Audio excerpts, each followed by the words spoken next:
नमस्कार, बिहार तक पर आप देख रहे हैं बड़ा सवाल। मैं हूं आपके साथ रोहित सिंह।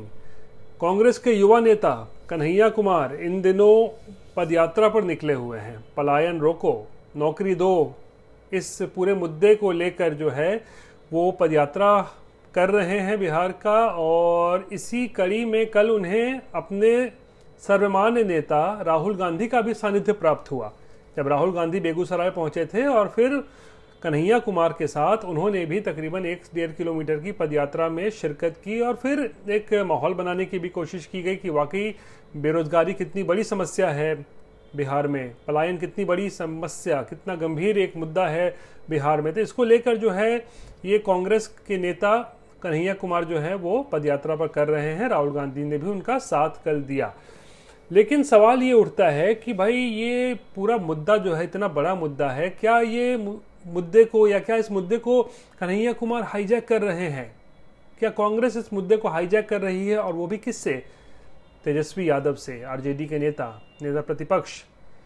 क्योंकि बिहार की राजनीति में अगर हम देखें पिछले कुछ सालों में, तो सबसे पहला अगर मौका था जब बेरोजगारी को किसी ने मुद्दा बनाया तो वो थे तेजस्वी यादव। 2020 का विधानसभा चुनाव में पहली बार बेरोजगारी को इतना बड़ा मुद्दा बनाया। रोजगार के जिक्र तेजस्वी यादव ने किया और फिर 10 लाख नौकरियों का वादा किया था। और पहली बार ऐसा हुआ कि तेजस्वी के उस घोषणा के बाद कि 10 लाख सरकारी नौकरियां बांटी जाएंगी अगर वो सत्ता में आएंगे, तो उसका बीजेपी ने भी जो है तेजस्वी यादव का काउंटर करने के लिए उन्होंने भी जो है 20 लाख सरकारी नौकरी और स्वरोजगार के अवसरों की घोषणा कर दी। और पहली बार क्या, उसके बाद से लगातार हम 5 साल से देख रहे हैं कि रोजगार को लेकर हर पार्टी जो है वो अपनी अपनी बात कह रही है कि हम इतना रोजगार देंगे, हम उतना रोजगार देंगे, हम इतनी सरकारी नौकरियां देंगे, हम उतनी सरकारी नौकरियां देंगे। लेकिन सवाल ये उठता है कि जब महागठबंधन में कन्हैया कुमार भी इस मुद्दे को लेकर जो है वो मैदान में उतरे हुए हैं, पलायन और बेरोजगारी, और तेजस्वी यादव भी इसी मुद्दे को लेकर जो है वो काफ़ी मुखर रहते हैं, तो क्या कभी ऐसा हो सकता है कि कन्हैया कुमार और तेजस्वी यादव एक साथ एक मंच पर आए और इस मुद्दे को दोनों युवा नेता जो बिहार के हैं वो जोर शोर से उठाएं, ताकि इसकी गूंज बिहार तक नहीं बल्कि पूरे देश तक जाए कि कैसे बिहार के दो युवा चेहरे बेरोजगारी और पलायन को एक बड़ा मुद्दा बनाकर हल्ला बोल कर रहे हैं। तो क्या कभी ऐसा हो सकता है कि तेजस्वी यादव और कन्हैया कुमार साथ आए? लगता नहीं है, मुश्किल है। असंभव तो नहीं कहेंगे, क्योंकि राजनीति में कुछ भी असंभव नहीं है। राजनीति संभावनाओं का ही दूसरा नाम है।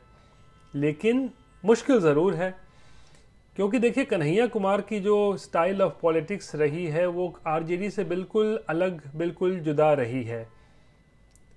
Kanhaiya Kumar JNU students union के पूर्व अध्यक्ष रह चुके हैं, अच्छे वक्ता हैं, और कहीं ना कहीं कन्हैया कुमार तेजस्वी यादव के लिए खतरा साबित हो सकते हैं अगर उनका कद बहुत ज़्यादा बढ़ता है। तो ये बात आरजेडी सुप्रीमो लालू प्रसाद 2019 में ही समझ गए थे, जब कन्हैया कुमार को सीपीआई ने टिकट दिया बेगूसराय से लोकसभा चुनाव लड़ने के लिए।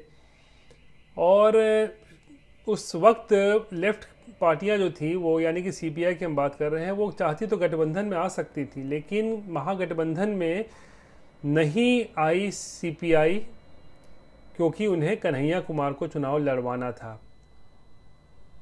लालू नहीं चाहते थे कि कन्हैया कुमार बेगूसराय से चुनाव लड़े, सीपीआई चाहती थी कि कन्हैया कुमार बेगूसराय से चुनाव लड़े, और इसके लिए ही सीपीआई ने गठबंधन में वो शामिल नहीं हुए, यानी कि जो बिहार का महागठबंधन था उसमें शामिल नहीं हुए।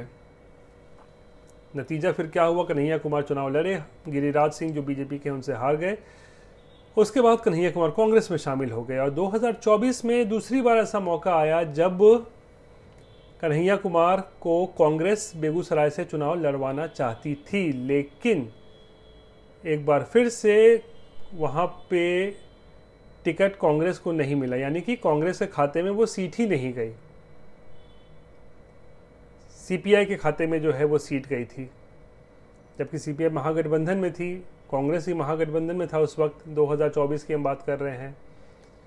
लेकिन इसके पीछे जो वजह बताई गई, जो लोगों ने बताया, जो राजनीतिक जानकार बताते हैं कि लालू और तेजस्वी ने ही शायद बड़ा खेल किया। वो दोनों ही नहीं चाहते थे कि कन्हैया कुमार जो है वो महागठबंधन में रहते हुए चुनाव लड़े बेगूसराय से।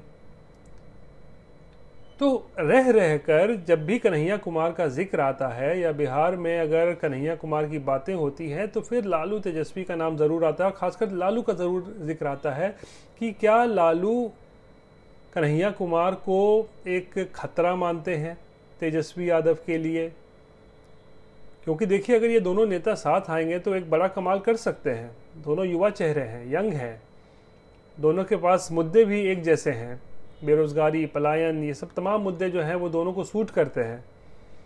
लेकिन इसके बावजूद भी ये दोनों साथ नहीं नज़र आते हैं, साथ नहीं दिखते हैं। और इस बार का भी जो बिहार विधानसभा चुनाव होने वाला है तो उसमें भी इस बात की संभावना कम है कि महागठबंधन में रहते हुए भी कन्हैया और तेजस्वी यादव साथ आ जाएं और एक साथ हाथ पकड़ के किसी मंच से हल्ला बोले बीजेपी के खिलाफ, जेडीयू के खिलाफ या एनडीए के खिलाफ। ये बड़ा सवाल है कि आखिर ऐसा क्यों नहीं हो पा रहा है। अब देखिए, लोकसभा चुनाव तो हो गए पिछले साल, अब बिहार में विधानसभा चुनाव होने हैं। सवाल ये भी उठ रहा है कि क्या महागठबंधन में रहकर कन्हैया कुमार भी क्या लोग विधानसभा चुनाव लड़ेंगे तो कहाँ से लड़ेंगे। क्या लालू इस बार भी कोई खेल करेंगे कन्हैया कुमार के साथ। कांग्रेस अगर कन्हैया के लिए टिकट मांगेगी कहीं से तो क्या लालू उसमें राज़ी हो जाएंगे उसको लेकर। कन्हैया कुमार का जो एक कद है उसको लेकर हमेशा से एक कह सकते हैं कि लालू और तेजस्वी, खासकर लालू की हम बात करते हैं, हमेशा से सशंकित रहते हैं कि कहीं कन्हैया कुमार जो है तेजस्वी यादव के लिए खतरा न बन जाए। क्योंकि महागठबंधन में या फिर कहें एक मयान में दो तलवारें नहीं रह सकती हैं, और दोनों जिस तरीके के तेज़ तर्रार नेता हैं, तेजस्वी यादव भी और कन्हैया कुमार भी, उसके बाद इस बात की संभावना कम ही नज़र आती है कि कभी ये दोनों नेता जो है साथ में एक साथ एक मंच पर आएंगे और अपनी बातें रखेंगे। लेकिन संभावनाओं का खेल राजनीति, जैसे हम बता रहे थे, वेट एंड वॉच करना पड़ेगा। लेकिन फ़िलहाल ऐसा लगता है कि ये दोनों नेता अपने अपने तरीके से जो है वो युवाओं तक पहुंचने की कोशिश कर रहे हैं, युवाओं के वोट बैंक में जो है वो घुसने की कोशिश कर रहे हैं, उनको अपनी ओर आकर्षित करने की कोशिश कर रहे हैं। और शायद यही वजह है कि कन्हैया की इस पदयात्रा से ज़रूर कहीं ना कहीं तेजस्वी यादव को भी जो है वो परेशानी हो सकती है, क्योंकि ये तेजस्वी का मुद्दा था, बेरोज़गारी, पलायन, जिसे अब ऐसा लगता है कि कन्हैया हाईजैक कर रहे हैं। बहरहाल ये थी बिहार से जुड़ी हुई आज की बड़ी खबर। बाकी की तमाम खबरों के लिए आप देखते रहिए बिहार तक, और मुझे आज के लिए दीजिए इजाज़त। नमस्कार।